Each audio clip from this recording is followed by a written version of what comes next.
Okay, so today we are out here on the White River. This is a glacier river that comes down off of Mount Rainier. It's just a few miles up, and we are approximately 5 miles up the valley from the cabin. Now, we've had a lot of very interesting reports coming from right here in this area over the last month. And usually when I get reports at the store from tourists, strangers, people that I don't know, I don't share those reports with you. They do go into our Bigfoot book, but seeing as how they're not people that I know, I don't share them. But in this case, we have multiple reports from not just tourists and vacationers, but from the locals too. So I'm going to go ahead and tell you about what's been going on here, because I think it's just too exciting to just keep to myself. So this all started about a month ago. There was a nice family from Texas who are staying in a rental cabin that's just right up the road here. Just around this bend up a little ways, there's a good-sized neighborhood with a lot of full-time local residents and several vacation cabins that are available to rent in there. So anyway, this family from Texas, they were staying in one of the rental cabins, and the mother, she came down to the store to tell me that the night before they had heard vocalizations and wood knocks, all kinds of sounds coming down off this hill behind the cabin they were in. So I told them, you know, to respond by whistling and making some knocks of their own, you know, see if they could get any kind of interaction going on. Well, the next day she came back. She said they had heard the sounds again. There were more wood knocks. They heard howls and yells and whistles. I believe they went out the next morning and they searched the hillside up there, and they found a series of 14-inch footprints. That was very exciting. But once again, it was strangers, so I didn't share it with you. So then a few days later, a local fella came in who also has a house that's right on the same road as that rental cabin, and he told me he too had been hearing these vocalizations coming from off of that hill. So then it was a few weeks later that there's another family that's in one of the rental cabins. I'm not sure if it was the same one or not, but they had two little girls, approximately 6 and 11.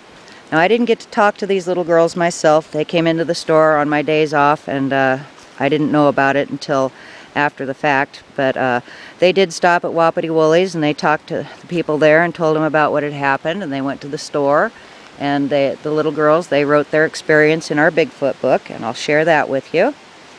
What I got out of the story was that these two little girls were sitting in the hot tub. They were splashing and playing and laughing, and the one girl was knocking on the side of the hot tub.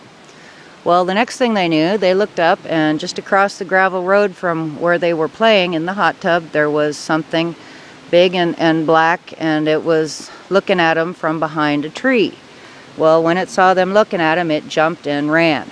And apparently one of these little girls was absolutely terrified, and the other girl was just excited. She thought it was really awesome. So I'll show you what they wrote in our book.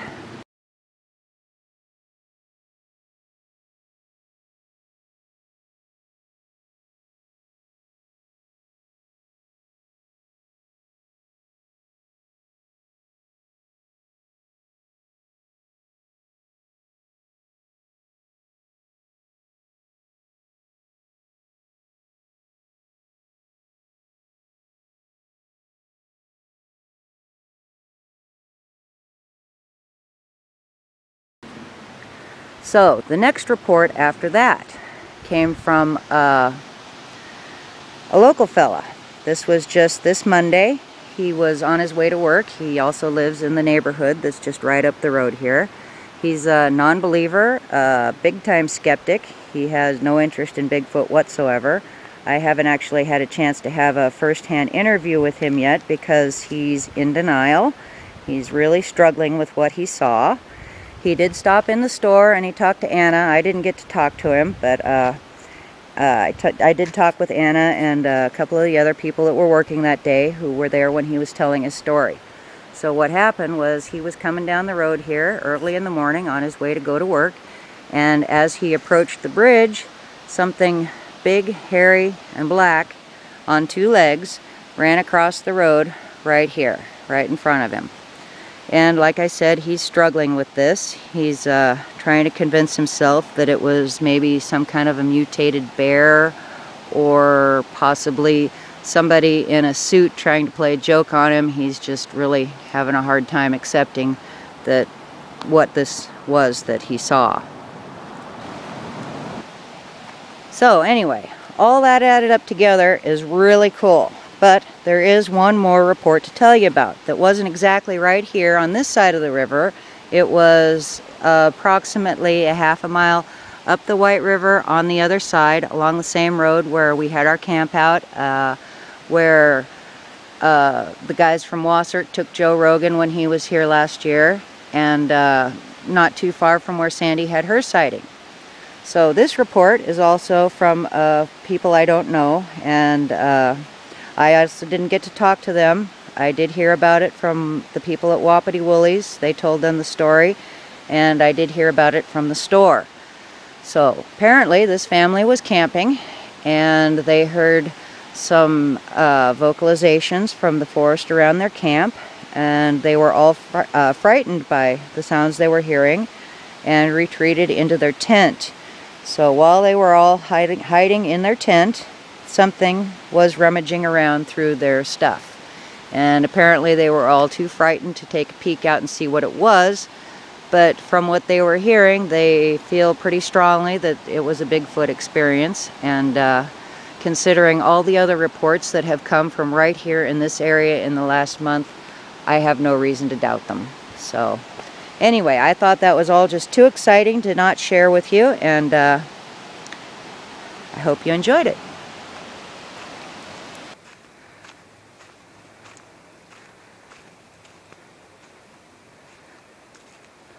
Something out there?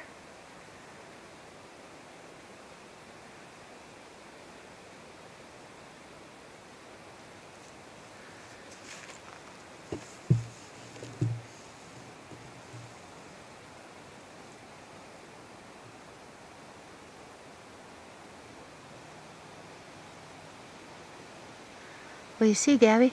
Huh? Something out there? You just checking?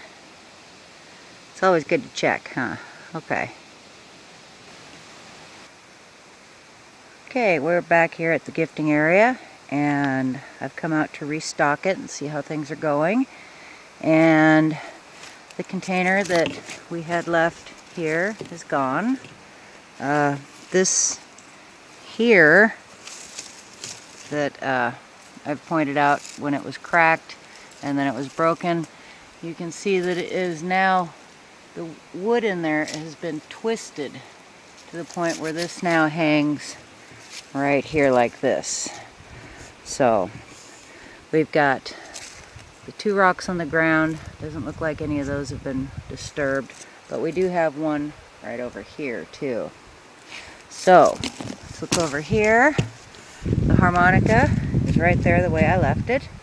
The M&Ms are over here on the ground, and apparently they aren't interested in them.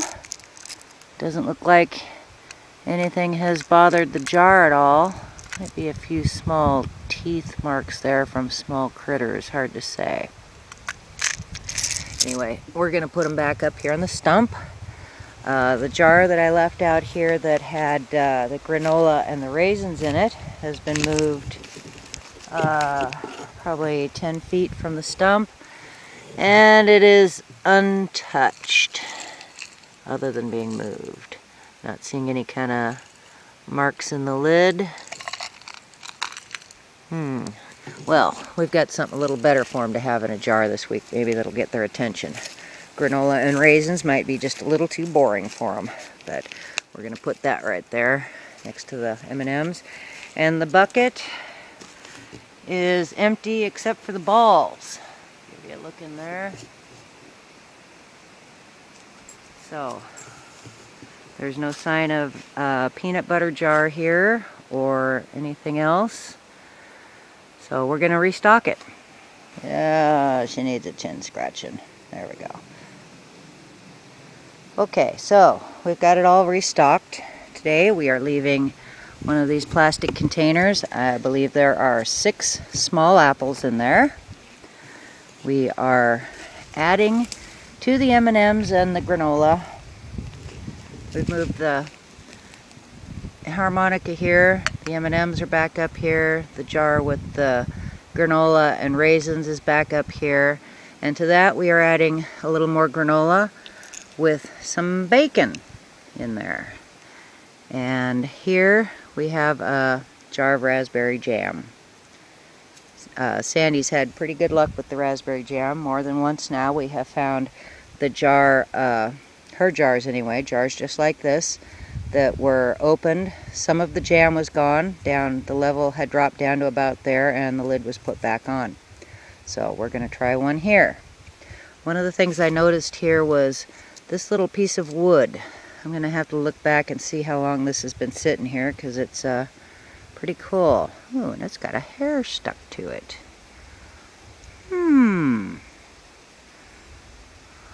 Look at that. We'll just have to collect that. Looks like a hair anyway. So anyway, maybe this is a gift, because Sandy and I have collected pieces of wood out here that are similar to this that we found that we like, and this was sitting here on the stump. I hadn't noticed it before. It might just be something that they brought and gave to us. And that hair dangling there in the breeze is pretty interesting. Okay, so, and in the bucket we've got a new jar of peanut butter, 2 fresh organic apples, and I have added a ripe peach in there. That peach should be a nice little surprise. It smells really good, and I hope they enjoy it. I also hope they don't break a tooth on the pit, but we'll see. So anyway, that's how we're going to leave it, and Gabby and I are going to collect that little piece of wood with the hair in it, and we'll take a closer look at that back at the cabin.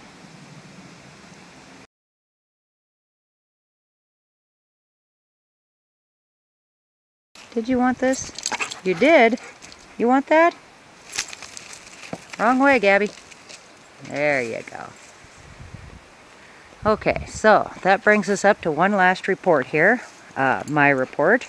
This was from Saturday morning. It was very early. Something woke me up, and I'm not exactly sure what it was that woke me up. All I know is I was laying there and suddenly I was awake. And I looked out the window and I could see that it was just barely starting to get light out, so I know it was very early. A few seconds later I heard a loud yip from right here across the road, and a few seconds after that I heard whoop whoop from right here across the road, and it was really cool. So I laid there and I thought to myself I should get up and start recording, but I didn't, and I didn't hear anything else, so I just went back to sleep. And unfortunately, Friday night was the night that we had a lot of thunder and lightning storms coming through, so I didn't leave the recorder out here that night, so I didn't get any of it recorded, unfortunately. Sorry about that. So anyway, I guess that's it for now, so thanks for watching. Bye.